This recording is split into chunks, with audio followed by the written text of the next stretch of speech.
По покана на вокален ансамбъл за старинна музика Cantanti DAI MONTI VERDI за съвместен концерт по случай откриването на Белгийското председателство на Съвета на Европейския съюз, в София пристигна белгийският лютнист, теорбист и китарист Юрген Де. Освен изявен инструменталист, музициращ в различни жанрове и уважаван преподавател по лютня и китара, от 2003 година той е артистичният директор на вокално-инструментален ансамбъл Дзефироторна, известен със своя дългогодишен опит в исторически информираната изпълнителска практика. А днес имаме удоволствието белгийският музикант да бъде и наш гост в Анфас, заедно с диригента, певец, филолог, полиглот и ръководител на Cantanti DAI MONTI VERDI Северин Василев. Добре дошли, скъпи господа, при нас. Добре заварени. Маестро, преди да разкажете за вас на нашите зрители и за вашата дългогодишна любов към старинната музика, заедно с Северин споделете какъв е повода да сте при нас. Аз съобщих в анонса, но малко повече подробности за съвместното ви сътрудничество и концерта. I'm very honored to be invited to Sofia, to Bulgaria. За мен е чест да бъда гост в София, в България. Partly by, I suppose, the Department of Culture. От една страна, може би, от Департамента за култура и Белгийското посолство. Северин ще уточни точно кои са спонсорите и спомоществователите. And it's an honor and it's a surprise for me. И изненада за мен да срещна тук мои колеги, певци, които се специализират в ренесансова музика, защото е доста... Защото би се очаквало да се намират такива певци в специализирана барокова музика в Европа. Те са единствени в България за сега. Те са уникални. Да, невероятно е. Северине, вие, моля, маестро Василев, кажете за контекста на всичко, което... Ние, когато излъчваме нашето интервю, концерта вече ще е преминал, но интересната програма и изобщо това начинание и този проект представи. Точно така. От една страна, репертоарната линия, която следва в последните години, е откриването на така наречените, откриването от нас, може би, на така наречените ольтремонтани. Това са франко-фламандски композитори, които са живели и творили из италианските земи през, започвайки от 15 и продължавайки през 16 и 17 век. Конкретният повод за концерта стана предаването на председателството на Съвета на Европейския съюз от Испания към Белгия. И всъщност заради това за първ път се открехнахме и към испаноязичен репертоар, но разбира се, основният акцент в програмата ни е франко-фламандската музика и точно в тази връзка с финансовата подкрепа на Столична община и на посолството на Кралство Белгия в София имахме чудесната възможност да поканим гост-изпълнител от ранга, смея да кажа, от величината на Юрген Де, за да свири съвместно с нас. Юрген, колко време имахте за репетиции с Cantanti DAI MONTI VERDI?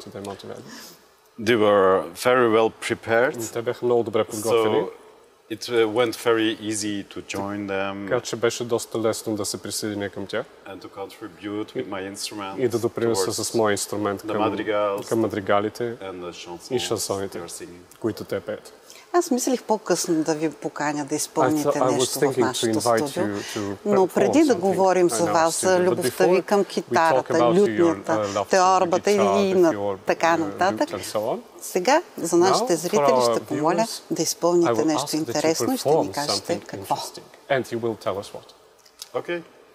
So maybe I will play a small Може би ще изсвиря за вас малко произведение за лютня. And it's coming from one of the То е едно от първите издания, едно от първите принтирани книги на музика. It's printed by the Venetian printer Petrucci. От венециански издател Петручи. Very beginning of the 16th century. Началото на 16 век. It's начало на 16 век. Quite of a folkish dance, instrumental dance piece. Фолклорно танцово инструментално произведение. Вие сам ли го открихте? ante la española. Did you discover it on your own? Ръкопис. The manuscript. No.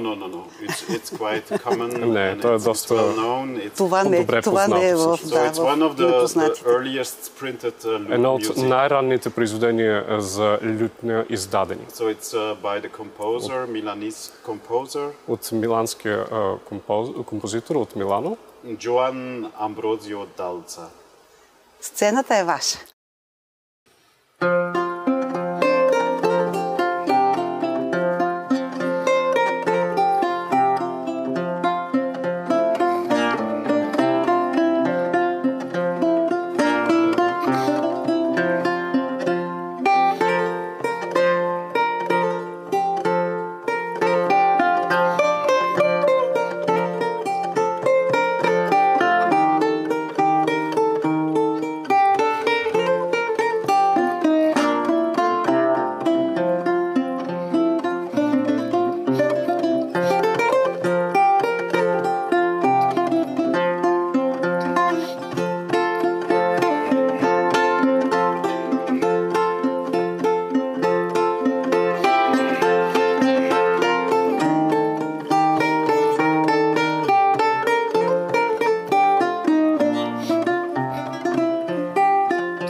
Фантастично звучи. Много красива музика. Много красив инструмент. А докато е в ръцете ви, искам да кажете специално за тази красавица, за тази лютня вашата. Какъв инструмент е? Колко е стар? С колко струни? So this is a 16th century Renaissance lute. Ренесансова лютня от 16 век. Истински старинен инструмент има в нашата студия. Early music instrument. Yeah, but it's of course it's a reproduction, this is one made. It's a special story because it's made by my former first guitar teacher. Тя е направена от първия ми преподавател по гитара, всъщност, така че историята е специална. So it's making this wonderful instruments. То прави тези прекрасни инструменти. And this one is 8 chords. Е с 8 двойни струни. So you have 8 double strings, except for the chanterelle. Изключая шантарелата, първата струна. Много. And of course, this is an разбира се, това е инструмент, който идва от още от древните времена, още от митологията, първоначално, но през средновековието, през арабските държави. Арабският ут е предшественик. Той е част и формира част от продължаваща жива традиция. Инструментът бе адаптиран към западната музика. Голяма разлика е, че има пракчета, за да се разделят тоновете.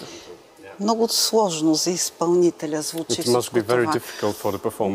И тя става все по-сложна като инструмент през вековете, доколкото е стигнала вече в този вид.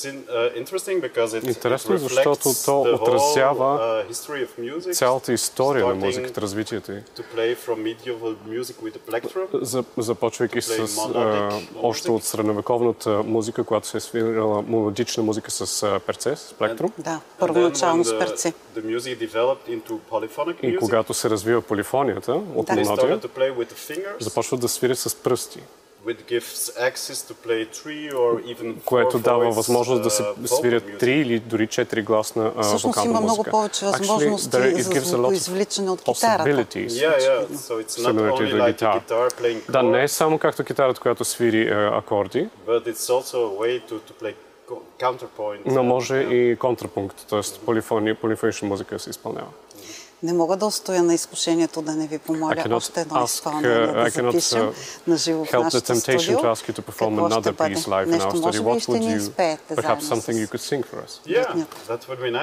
Да, това би било хубаво. Мога да ви изпълня една малка фламандска песен. Чудесно. Те са изключителни, защото в дворовете, в високите среди, по-скоро е бил френският език е преобладавал в дворцовете среди. Има интересна колекция, сборник от 1544 година в Антверпен. Е била публикувана, издадена с почти 200 песни на старофламандски. И издателят, той казал, че тези песни трябвало да прогонят тъгата и меланхолията. Лошото настроение и меланхолия. Прекрасно. Ето нещо подходящо за началото на годината, оптимистично и ободряващо. Да, ще изпълня една любовна песен. Yes. I love song.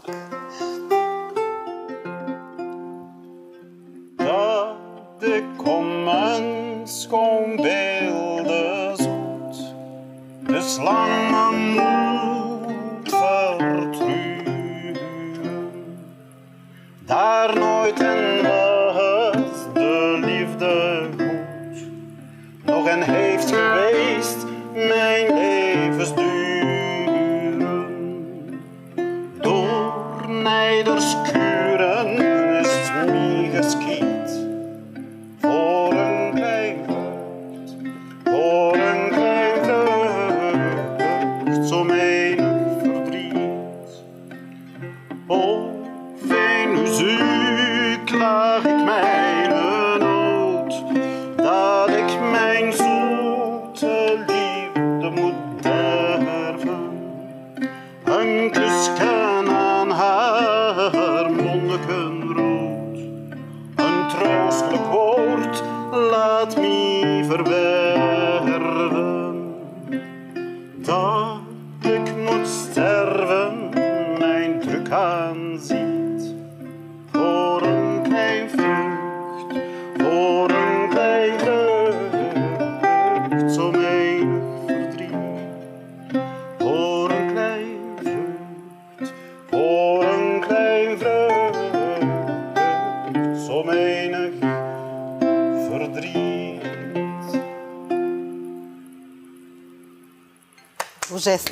Божествена красота. Любовната песен. Много благодаря. От името на екипа и на всички зрители на Анфас. Прекрасно беше. Маестро, вие започвате своя път в музиката с класическа китара. Завършвате с специално отличие, даже образованието си по класическа китара. Печелите конкурси, престижни награди. А как скочихте в любовта към старинната музика и лютнята? Разбира се, китарата е първата ми любов. Имах невероятен преподавател, световно известен, който е свързан с лютнята, която преди малко обсъждахме, нали? In a way, she does, Да, because she тя plays да, a lot of Bach. защото тя свири много Бах Yeah, on the guitar. на китара. But then in conservatory, Но в консерваторията аз started also to learn the lute. започнах да изучавам и лютната. And there is a whole scene of early music in Belgium. И в Белгия има богата сцена за как се срещнахте с лютнята? How did you meet the lute? Как ви плени? Това ми е интересно, защото много китаристи не преминават към този интерес. И тази любов. In fact, it was by всъщност от съдбата, даже по стечение на обстоятелствата. Чичо ми намери някъде инструмент, който е бил просто оставен някъде зарязан в концертна зала, там зад сцената. И дойде с този инструмент и каза, какво е това нещо? Мандолина ли е? Какво е? И просто казва, всъщност е лютник.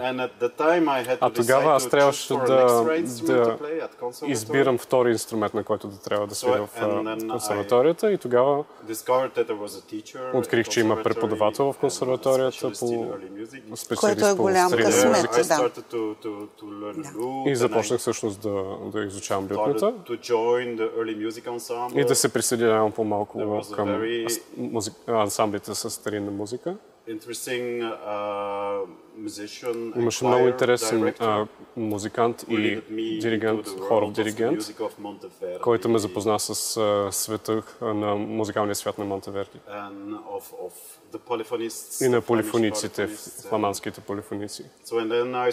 И тогава започнах да работя с певци, инструменталисти, които също споделяха тази страст за старинната музика. Какъвто е Северин Василев. Северин Василев. Неговата страст. И тогава започнах още през 1996 моя ансамбъл Зефироторна, тогава заедно с колеги музиканти. И започна да работя също с големите имена в старинната музика, като Херевеге. Изпълнявахме пасиони на Бах с него. Имах възможността да работя с Пол Ван Невел, един от най-големите специалисти в полифоничната старинна музика. И свирих и в опера с Алесандрини. Много разнопосочни стават пътеките в музиката, по които тръгвате. Да, и най-важното е човек да навлезе в практиката. Особено ако навлиза човек и в бароковите инструменти. Ако трябва като лютнист да се свири басо континуо, тогава ти трябва да си на едно ниво с клавесиниста, с органиста, за да стане хармонията, да импровизираш около хармонията, да се орнаментира музиката. Това си е една жива практика и е много важно. Важно е да си част от този микрокосмос и да попиваш знанието, което се предава през поколенията, които са били първопроходници през 50-60-те. Във всеки един от вас, музикантите, които сте се посветили на старинната музика, сигурно присъства откривателя, музиколога, както казва Северин. Аз затова попитах преди малко дали ви сте изнамерили този манускрипт. Предполагам, че в това огромно море, океан от репертоар, вие наистина имате и откривателска роля, за да представите нещо ново на публиката, още и ново. И пак. Да, това е един дълъг опит да се навлезе във всеки един от периодите. от епохите. Понякога човек избира да се специализира повече в ренесансова музика. В други моменти се занимава повече с барокова музика. И все още има толкова много изследвания, които предстоят да се направят по средновековната музика. Няма много източници за нея, за съжаление. Има и допълнителен аспект, а именно аспектът на импровизацията. Много интересно. Музикантът, занимаващ се с старинна музика, като такъв, ти си задължен да кореспондира с джаза на съвременния свят. Да импровизираш. It corresponds with jazz. Да, много е близо до джаза всъщност. Това дава едно друго отношение към музиката. То освобождава от чистото възпроизвеждане на партитурата на музиката. За мен това бе нов вид опит, дори в свирането на класическа китара, защото там музиката там е винаги добре определена. Отваря много възможности, всъщност, импровизация. Сега ще помоля нашите колеги да покажат на видеостената фрагмент от... Нямам представа кое ще изберат от това, което вие ни подбрахте. Вие ще познаете теорбата ли виждаме в този момент? Аз не виждам добре. Лютния, това. Да, това е точно голямата, да. Има в... А какво чуваме в момента? Кое е от... Кое изпълнение? Пише си?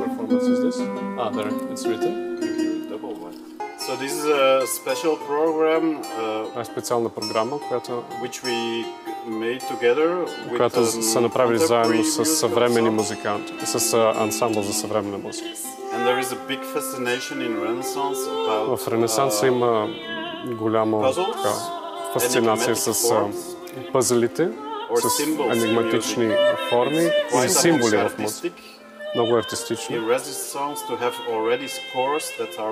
Има дори ноти, партитури, в които са под някаква форма, на някаква емблема. Например, с кръг, под формата на кръг. Са разписани нотите или като игра на шах, където всяко квадратче е всъщност един такт от музиката и композитора казва, има 24 начина, по който може да се свири.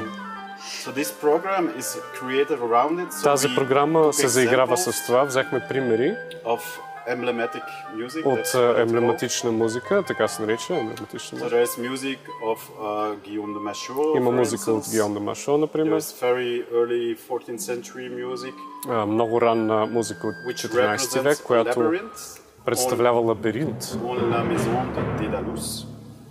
La Maison de Dédalus. But there is also contemporary music. Но има и съвременна музика. Like music from the American composer. Например, от американския композитор Джордж Крам, който също така е направил една партитура по формата на кръг, която озаглавява танцът на живота, на цикъл на живота. Точно това. Ще ви прекъсна да послушаме фрагмент с нашите зрители. Ще продължим интересния ни, много интересен разговор.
конкретния проект, който чухме и фрагментарно с нашите зрители, ме насочва към една много важна тема. Вие споменахте за смесването на старинната музика с съвременната музика, с други културни традиции, изкуства. И общата тема, която вие ще представите и в кратка лекция пред част от българска аудитория, е как живее, как съществува старинната музика в съвременния дигитален свят. Как съжителстват заедно.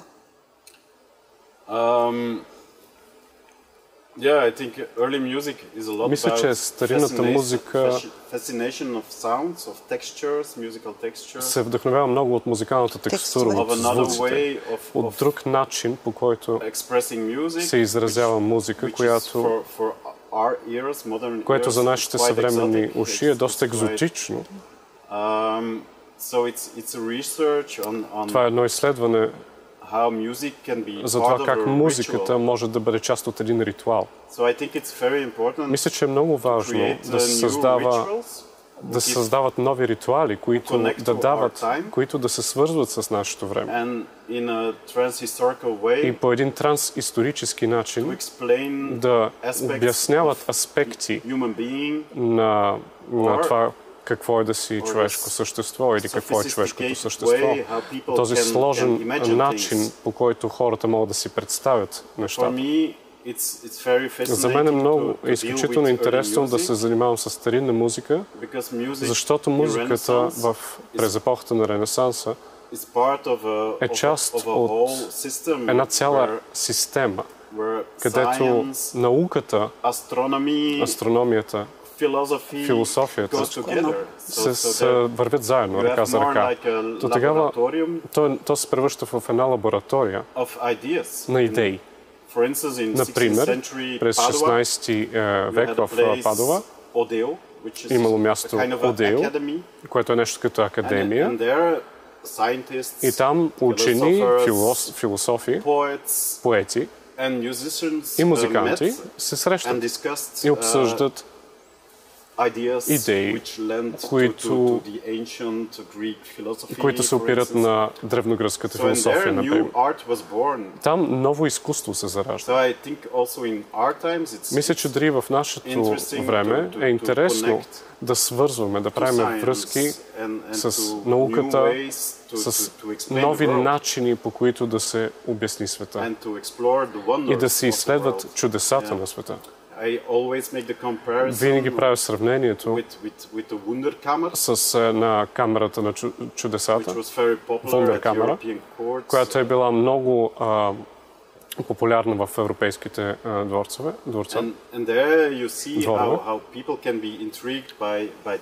И там може да се види как хората са заинтригувани от неща, които не разбират съвсем все още. Природата ги удивлява. Видове животни, за които никога не са чували.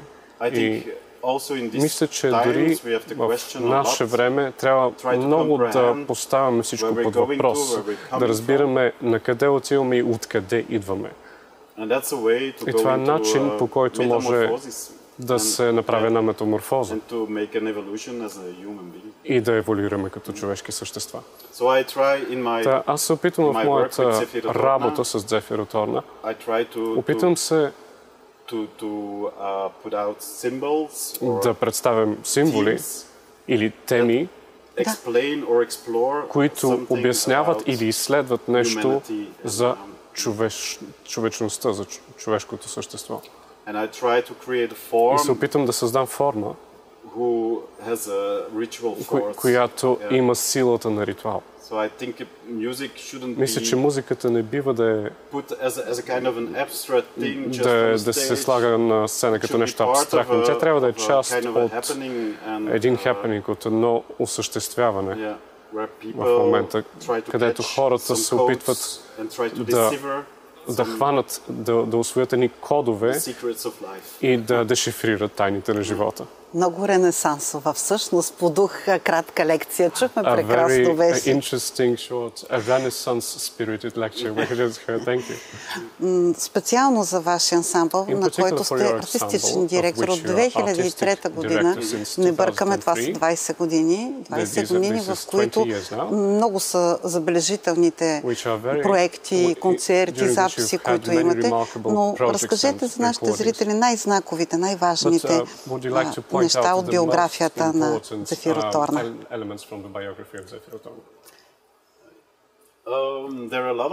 Много такива има. Един много интересен бе проект, който е вдъхновен от темата за песен на песните. И ние се опитахме да find out how, because of course it's a very special text in the Bible, and защото тъй като това е много важен текст в Библията, разбира се, да е доста еротичен. Ние се опитахме да открием произхода. Всъщност изследвания показват, че произхода се свежда до древноарабски поетични форми. И ние се опитахме да покажем това в програма, където бяхме поканили тунизийски певица. И тя изследва тази тема от гледна точка на арабската култура. И тогава се опитахме да направим едно взаимодействие между старинната музика, основавайки се на текстовете на Хоклит, от много стара музика, още от времето на Гион до Машо, чак до времето на Монтеверди Букстахуда. Например, Хайрац кантатата дори на на Христоф Бах. И тогава работихме с... Как се казва проекта? Ние може би имаме фрагмент от точно този проект да покажа с нашите колеги. Алегория на... Точно от това като че ли нямаме предоставено, ще покажем след малко едно също много интересно визуално, не просто контекстуално и смислово, но и наистина и визуално това, което виждам в кратките фрагменти, които гледаха много впечатляващо, и ще ви попитам, след като видим отново фрагмент за отношението, за традицията в Белгия и изобщо в Западна Европа на слушане на тази музика и на това, което правите, защото при нас, Северин знае много добре, нещата за сега са много по-в началото си и то благодарение на тях. Прекъсваме интересния разговор, за да чуем още нещо интересно, което колегите от апаратната ще ни предложат. И продължаваме. Какво е това?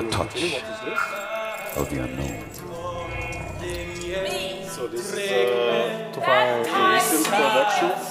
една от по-скорошните ни продукции, заедно с музикален театър, с трупа от музикален театър, Транспарант. И е много актуална, защото анализира месата, връзката между месата и властта.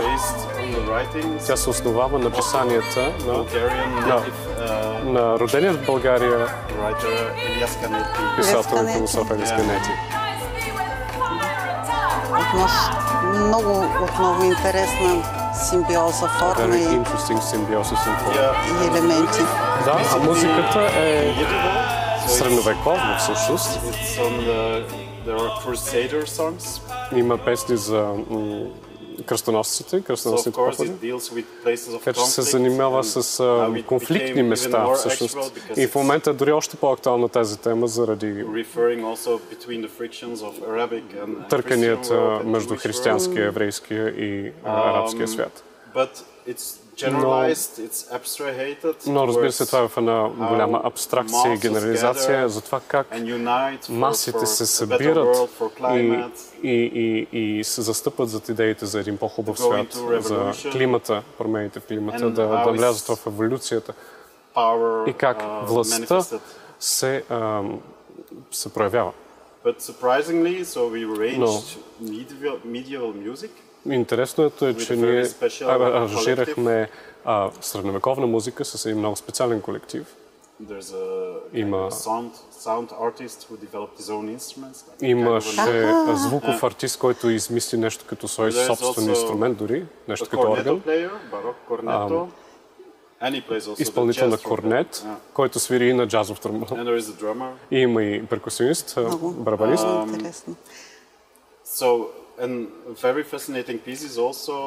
Много интересно произведение също така песен за Роман де Фавел, за Филип де Витри. И тя също е една алегория, където едно магаре управлява света. Алегория. A very current allegory. И хората не разбират, че е магаре. И всички го боготворят. Така че е малко една цинична пародия всъщност за властта. Сякаш във всяка една епоха е имало грешни хора на властта. Да. Като че ли така ще се окаже. На колко инструмента, маестро, свирите вие към този момент? Понеже изброявахме преди малко. No limit. Цял ансамбъл от лютни, спрямо различните периоди, в които трябва. Имам средновековни инструменти. Една гитарна. Тя се прави от едно парче дърво. Цяло парче дърво. Имам ренесансови лютни, барокови лютни. Имам ранните китари, ренесансови китари или барокови китари. Свири на теорба, разбира се. Теорбата е по-басовата сестра на лютнята, нали така? Плътния глас и с толкова атрактивната форма. Да, това е инструментът, който би се открил при изпълнение на опери, например. Или в музика от 17 или дори 18 век. Това е инструмент, който се използва до края на бароковия период, дори до времето на Бах. Да не изпуснем възможността да покажем още нещо на нашите зрители от материалите, които имаме. Сега отново от апаратната едно много интересно и по-кратко изпълнение за друг проект отново на Цефироторна. Сомния. И понеже е кратко, ще го изгледаме и ще ни разкажете после.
всъщност това, което видяха нашите зрители, пак показва различни от тази богата мозайка, от този пъзел, който интересно редите.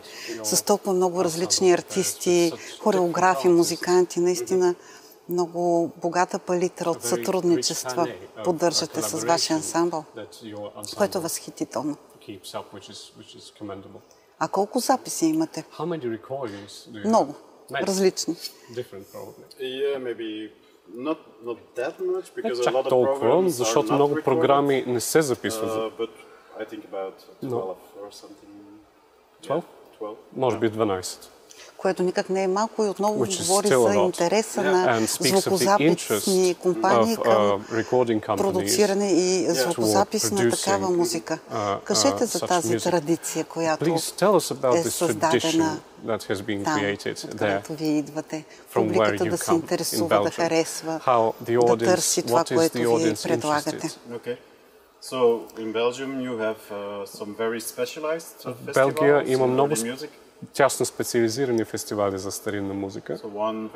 Един много важен за ренесансова музика е Лаос Полифония в Антверпен. И Музика Антиква фестивала в Брюж. Има и международен конкурс. Но има и други зали, които са по-отворени към различни програми, местни фестивали. Има много култура в Белгия. И Белгия винаги е била исторически една пресечна точка. Среща между немския, германските и романските езици. Много държави са ни завладявали. Австрия, французите, испанците. Много културни наслоявания има на територията, дадената останали. Да, това дава, това е резултата. И заради това и фестивалите са много отворени и приветстват експерименти или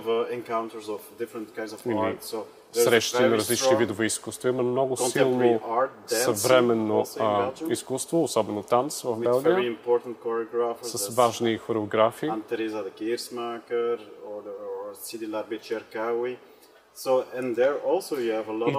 там също има много сътрудничества между съвременното изкуство и ранната музика. Така се формира и вкуса на публиката и на младата публика. С богата възможност да присъстват, да чуват това, което създавате.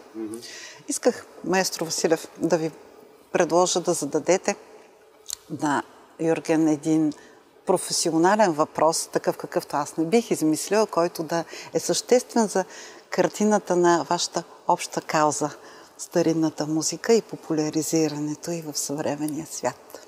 Интересно ми е всъщност като човек с богат опит, какво би препоръчал той за допълнителното култивиране тук в България на интересът към старинната музика в публиката. А именно на Запад явно е популярен този постмодернистичен подход на комбинация на старинната музика с съвременното, това, с което Зефирът се занимава. Какъв подход би ни препоръчал в България? Да се придържаме само към старинната музика в програмирането на програмите или напротив да комбинираме и ние?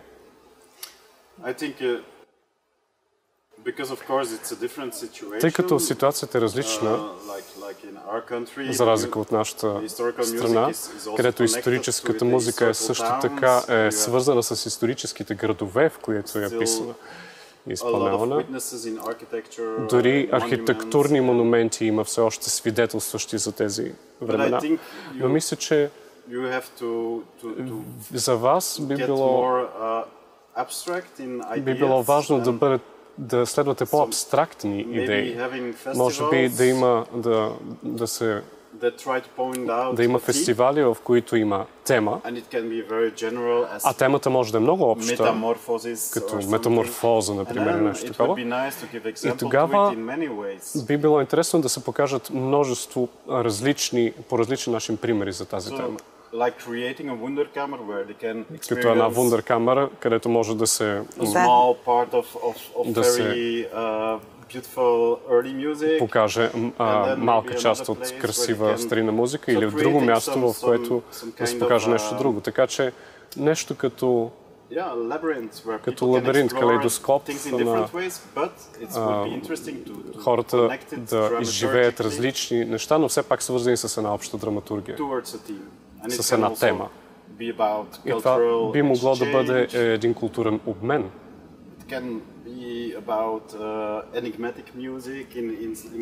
Може музиката да бъде енигматична по различни начини. Мисля, че е интересно да се стимулира ума на хората и да се правят връзки в ума им, за да разбират повече аспекти от това, откъде идваме и на къде отиваме. И това е интересно и за Белгия, дори много класически фестивали, специализирани в класически само за старинна музика, сега се отварят всъщност и се опитват да поканят хора от джаз, например, и други видове стилове музика, за да колаборират с старинната музика. Мисля, че има много начини, по които да се покаже интересните аспекти на нашия канон. Аз съм убедена, че Cantanti DAI MONTI VERDI и фундацията на господин Василев са стъпили категорично и силно на тази пътека и нещата бързо ще разцъфтят и в нашата музикална картина, която определено има нужда и тепърва се отварят очите ни с любопитство и наслада към красотата на това, което представяте. Включително и това, което показахте в нашето студио. Сега... тук може би трябва и, ако може да спомена, че всъщност ние култивираме вече от много години старинната музика с бароковия фестивал. Даже направо го кажете това, господин Василев, направо. Всъщност това, което лично аз бих си пожелал, е да се отворим повече към вокалната старинна музика, която не се изучава на практика в нашите консерватории и академии, но виждам от собствените си певци, че има огромен потенциал и има хъс, ако мога да кажа. Не просто интерес, а даже хъс, да. Наистина хъс и желание за изучаване на вокална старинна музика. Липсва, за съжаление, и образование с не само вокалния, инструменталния, а малко повече. Преподавате, маестро. В 4 преброих музикални академии. Колко има ли такъв голям интерес и от страна на младите хора? Имате ли много студенти? Запалени ли са и те към старинната музика? Да, повечето от тях са всъщност възрастни. Така че вече имат някакъв опит и познания. Но е много интересно. Има повече от 20 ученика за по лютня. Някои академии дори имат собствени катедри по старинна музика, например в Брюксел, където преподавам, така че те могат да взаимодействат с други инструменти, като виолата гамба, барокови инструменти, като сакбата. Има и много различни видове ансамбли, средновековни, ренесансови, барокови. Интересно. Това също е част от изграждането на вкуса на публиката и връзката с съвремието на тази публика. Ще покажем този фрагмент, който препраща към вашето следващо гостуване в България, преди да се разделим, защото времето ни започва да свършва. Непременно да анонсираме и това, което предстои. Отново ще има българската публика възможност да се срещне с вас.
И как това подсказа, което видяхме, чухме, подсказа какво предстои за нас? В контекста на Белгийското президентство на Съвета на Европейския съюз